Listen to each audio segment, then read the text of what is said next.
Live from KSAT 12, the news at 5:30 starts right now.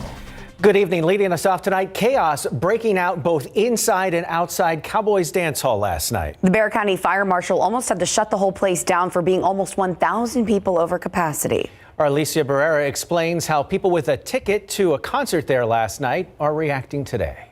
That initial complaint was for overcrowding with thousands of people on site and in line many more with a ticket in hand, but they weren't able to go in. And inside Cowboys dance hall, hundreds more given the boot.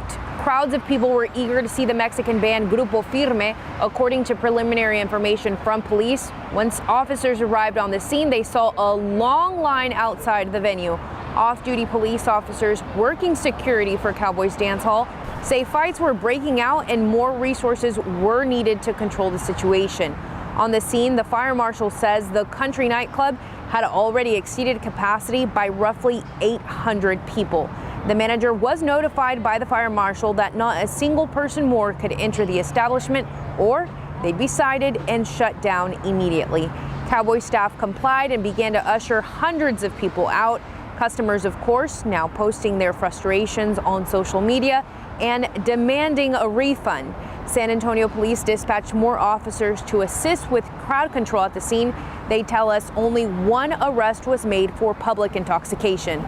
Although Cowboys Dance Hall did violate city ordinance, they were not cited and remained open until early hours this morning. And their next big event is Sunday, May 30th, with a major American DJ coming here to San Antonio. Reporting Alicia Barrera, KSAT 12 News. Today, the Texas House could begin debating how to strengthen the state's main electricity grid in the wake of February's catastrophic power outages. The upper chamber already passed Senate Bill 3, but the House State Affairs Committee added more requirements for natural gas facilities to properly prepare for extreme winter weather. However, the legislation doesn't currently say who would cover the cost of weatherizing that infrastructure. Under the House proposal, Texas regulators would also have to ensure natural gas facilities do not lose electricity during an emergency, as many did in February, which caused massive blackouts across the state. Time is running out for the two chambers to send legislation to the governor to be signed before the session ends next Monday. A man is dead and two others hospitalized following a morning crash in Schertz. It happened just after 5 a.m. on I-35 North near Roy Richard Drive. Schertz police say an SUV was heading north when it hit the man who was crossing the highway. That same man was then run over by a second SUV, which ended up losing control and rolling over. The driver of the first SUV took off. The man who was hit was pronounced dead at the scene, and the driver and passenger from that second SUV were taken to a nearby hospital. Meanwhile, Cibolo police say a man is lucky to escape his SUV just moments before a train slammed into it. It all happened this morning at the intersection of FM 1103 and FM 78. Cibolo police tell us the driver misjudged a turn and drove onto the tracks where the vehicle became stuck. Police say the train hit the SUV at 60 miles per hour. The driver was not hurt. However, Union Pacific says the crossing arm was damaged. This will cause delays in the area because the train conductors will now have to get off the train and manually stop traffic while it passes through. Police say drivers should expect delays there until repairs are made. Millions of people will be spending this week mourning the loss of George Floyd as we are days away from the one-year anniversary of his death. Several rallies and marches already took place today. ABC's Faith Abube shows us how people all over the nation plan to honor his life. As the nation approaches the one-year anniversary of the death of George Floyd, the country and the world are taking time to reflect and remember. Peace on the left, justice on the right. Sunday morning, Terrence Floyd leading a march in Brooklyn, New York to honor his brother. Thankful for the people, for this nation, showing so much love to the Floyd family, so much love to the movement, so much love to justice. Floyd, a 46-year-old black man, was killed by police on May 25th last year over an alleged misdemeanor offense. His death captured on a disturbing cell phone video. That video sparking a movement. Pretty much just frustrated, scared to a certain extent, I'm thinking about my children. Just last month, former Minneapolis police officer Derek Chauvin, seen in that video with his knee on Floyd's neck, was convicted of second-degree unintentional murder, second-degree manslaughter, and third-degree murder. His actions that day has had far-reaching impact on policing. Policies and procedures were revisited in cities and states across the country. President Biden has called on Congress to pass police reform legislation named for George Floyd before the one-year anniversary of his death. But it seems unlikely lawmakers will meet that deadline. We have confidence in the negotiators, and we've seen them convey publicly that they feel the vibes are good and they're continuing to make progress. The president has also invited Floyd's family to the White House this coming Tuesday to mark the solemn occasion. Faith Abube, ABC News, Washington. In the days following a ceasefire, life is still not back to normal for people living in Gaza. Hundreds of housing units have been destroyed. The UN says that around 800,000 people now lack access to running water, and more than 50 schools and 17 hospitals were damaged during Israeli airstrikes. That includes Gaza's only COVID testing center. U.S. Secretary of State Anthony Blinken is expected to soon talk to Israelis, Palestinians, and Egyptians, but will not engage Hamas leaders. Well, the tech industry is exploding across the country, including right here in San Antonio. This morning on Leading SA, we spoke with an expert about that growth. Dax Moreno with Verity SA says the pandemic has created new opportunities for anyone ready to learn and transition into the tech industry. Take a listen. There are plenty of resources out there for you to learn technology, jobs where you can go and build a kind of life and career for yourself that I think 20 years ago would have been very limited in terms of opportunity, pay scale, and just kind of ceiling. You know, I just feel like there is so much room for growth here. To watch the full interview, just head to KSAT.com and click on the Leading SA tab. It's affecting all production of any type of vehicle I'm trying to buy, so the supply is very much down right now, which is driving the prices up. He is talking about the global chip shortage. You may have seen headlines about the low supply of semiconductor chips, but aren't quite sure what that means or how it applies to you. Chances are it is affecting your life in some way. So tonight on the Night Beat, we'll dive into the cause of the worldwide shortage and why the road to recovery won't be easy or cheap. Our special report airs tonight at 10:30. Still ahead on this newscast, businesses are struggling to get new hires to clock in. The new incentives some places are pushing to get people in the door. You've probably heard a number of businesses are struggling to fill positions, but there is a debate exactly over why. Some states are cutting unemployment benefits starting next month, with critics arguing those checks are a disincentive for people to go back to work. But at the same time, some businesses are adding new incentives to get people in the door. Amazon, for instance, is offering some job seekers $1,000 signing bonuses. McDonald's, Chipotle, Target, and Costco have all agreed to raising wages or signing bonuses for their workers. Experts say there are numerous reasons for people not going back to work. Number one is probably the virus and the health situation. Number two, you also have childcare issues, which are still not addressed. Number three, you also have the fact that a lot of older individuals took early retirements during the pandemic. Meanwhile, as far as vaccination go in the U.S., Rhode Island is now the 8th state to have more than 70% of adults with at least one dose. Health experts say we still have a long way to go, though. Overall, just under 40% of adults are fully vaccinated. The U.S. is averaging just over 1.8 million vaccine doses per day. That's down more than 12% from just last week. Outside with live cam, temperatures in the upper 70s here in San Antonio because we've kept a good amount of cloud cover around today and we've had some rain around as well. But as expected, the more widespread rain has been east of I-35 and I-37 today, and more heavy rain is possible there this evening and into the day tomorrow. We'll talk about that coming up shortly. But first, the aquifer is up just 0.2 of a foot in the past 24 hours. And as a result of all the humidity and yesterday's rain, mold very high today with a count of over 14,000. Your work and school week forecast coming up next. I did not hit the rain lottery today. We Sorry. had several days of rain, but that's okay. I think my yard needed to dry out a little bit. Well, we were in the car all morning and coming from the east, so we basically followed it in. The whole way. I think the storm just followed our car. Yeah. It's been another day where the rain has been focused mainly east of 35. That will be true tomorrow as well. But I think even here in San Antonio, Bexar County, a couple more downpours will be possible as we get into tonight and tomorrow.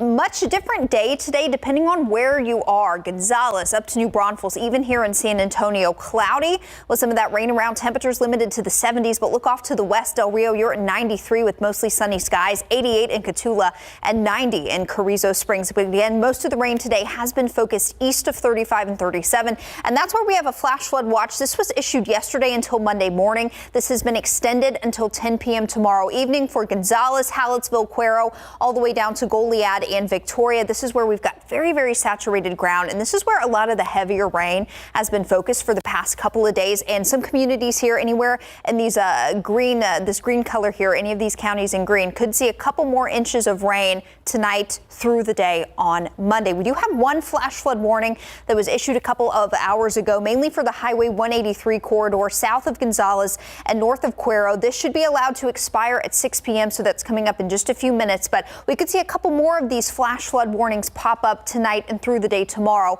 as more heavy rain continues. We've got some more moderate rain north of San Marcos, stretching down to the I-10 corridor there, just north of Gonzales. One little thunderstorm that has moved out of Karnes County, now moving into eastern Atascosa County, approaching 37. This should stay south of Pleasanton, but some lightning strikes here and some heavy rain moving off to the west. And then we've got some activity trying to develop out in the higher terrain of northern Mexico. So we've kind of got some things to watch to the west, mainly some activity to watch to the east, and that's going to stay pretty consistent over the next couple of days. We'll have rain chances coming at us from the west and also from the east. So futurecast as we head into the evening hours.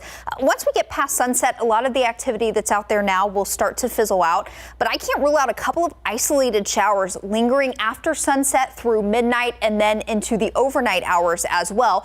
I'll be keeping an eye on what happens in the higher terrain of northern Mexico this evening, but not expecting much to make it to our westernmost communities.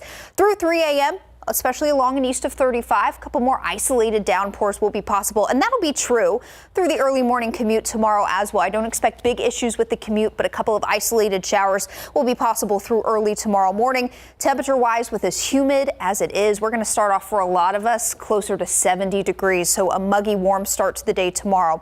As we get into Monday afternoon, some more of those scattered downpours will be possible again, with the highest coverage along and east of I-35, but a little downpour here in San Antonio, with some flashes of lightning and heavy rain. Definitely not out of the question. That'll be true through the afternoon hours on Monday as well. Tomorrow, those of us along and east of 35 for the most part should stay a touch cooler with a better chance for some of those downpours. Meanwhile, off to the west with some more sun tomorrow. We'll have some spots in the upper 80s, low 90s off west of 35. So what's going on? We've got this nice swirl here working in from the Gulf. This is pumping in a ton of Gulf moisture, so that's why it's so humid, and that's why we have those downpours mainly east of 35. And then on the west coast, a big upper level low that's going to help to add some lift off to the west, and that's why we've got the potential for some activity in the higher terrain of northern Mexico for the next couple of days. So I'm showing you this here because I want you to watch how this fills in over the next 24 hours. Rain chances here off to the east of San Antonio, but also off to the west. So a couple of things we'll be watching here as we get into Monday and Tuesday, but by the middle of the week, weather forecasts will really start to quiet down, and then it'll just be toasty. So tonight, down to near 70 degrees, 20% chance for a shower, 40% chance for some scattered downpours tomorrow, mainly through the afternoon hours. A few more isolated storms possible Tuesday, and then by the middle of the week, we start to crank up the heat a bit more. Highs near 90 to finish up this work and school week, guys. That's the other thing. It's not 90 right now. Yeah. So that's why I was so happy. Yeah, but it feels like a jungle out there. It really does. It's kind of gross. All right, Larry, Judson softball making a little history in the playoffs. Yeah, and you know what? It did not come easy. I mean, they had to battle the rain yesterday. They had to play 2 different venues, and they had to fight off the O'Connor Panthers. Judson softball is moving on, and Jerrington QB Cole Andrews won MVP honors at an All-Star game yesterday with some amazing stats coming up.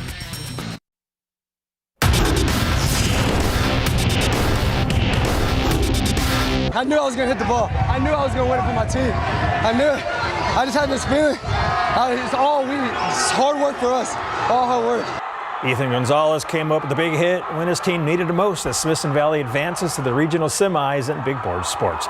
Now, there was no shortage of drama in the Class 6A softball regional semifinals yesterday afternoon.